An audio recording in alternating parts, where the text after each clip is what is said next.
Hey YouTube, wanted to show you a little process that I discovered. That's 100% pure silicon, and I cut the top of it off and put it into a bucket. And I'm going to mix it with white gas in order to make a solution that I can use to waterproof my gear. And basically, I have a lot of tarps that I got from Goodwill. They're rain flies from tents that I bought for really cheap, maybe $1, $2 each. And the plastic coating was coming off. And I researched and I discovered this method online. It's called silnylon, but this is homemade silnylon. Basically ultralight backpackers use it. It's a great material. Basically, I created a solution from the silicon and the white gas. You can use a lot of different solvents. I don't know all the science behind it. It's more, this is the first time I've tried it, and it seemed to work quite well for me. I mixed it really for a long time. It's quite difficult to mix. I saw a lot of people were using drills, but I don't have one, and also I wouldn't want to get it all dirty. I don't see the point. A sealed bucket to me works better.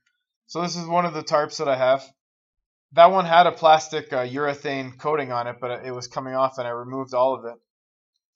So I put it in there and saturated it in the solution. I used a flat bar to sort of crush it down.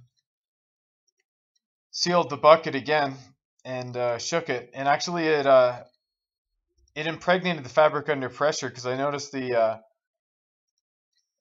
lid was actually bulging from the pressure of the mixture of the silicone and the white gas. And I decided to put some other stuff sacks and bags to make silnylon waterproof or water resistant bags.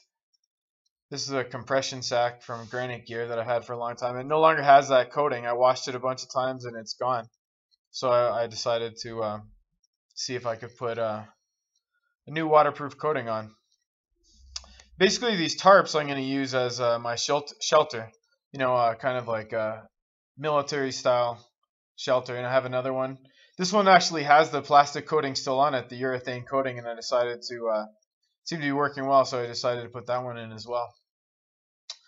So then I shook it all around, and it covered it pretty well, but not completely. I used 1 tube of silicone, by the way, and 2 liters of white gas the first time.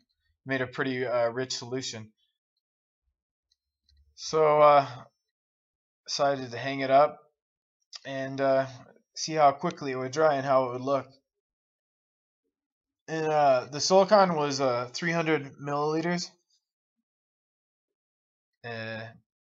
So if you were to use 3, that would be a 10-to-1 solution. 3 to 3 liters of white gas. And so you see it didn't completely cover this tarp. But I wasn't too disappointed, but I looked at it as painting and I decided to do another coat. I let it dry for about an hour. I went and bought some more materials. It's the same process again, but this time I decided to use 1 tube of silicone to 3 liters of white gas. I don't have a caulking gun, so I just chopped the top off and used a stick, and it worked quite well. It's good. I'm trying to show you guys how to do this without spending a lot of money. If you go to the store to buy silnylon, it's very, very expensive. The way I'm showing it to you, you can get sort of a $100 tarp for about $10. If you try the Goodwill outlet store, and it's by the weight, so you can just individually. The way I did it was to just buy the rain fly, not the whole tent. And those are very good tarps. You can get Eureka, all different types of brand names are very, very cheap. So I just did the process again and hung it up again. But unfortunately, I was kind of against time because it was starting to get cloudy and it was going to rain. So I had to hurry up the process. I wasn't able to mix it up 100%. So it ended up being a little bit inconsistent. but I'm not really sure if that matters. I'm not sure if it matters so much that it's a perfect coating, or if it just actually impregnated into the actual fibers of the fabric. But I seem to do quite a good job. If you think about it, it's a lot of silicone, two whole tubes. It's not going to definitely not going to be ultralight gear, but really, I want it to be light, but at the same time, I want it to be a heavy duty.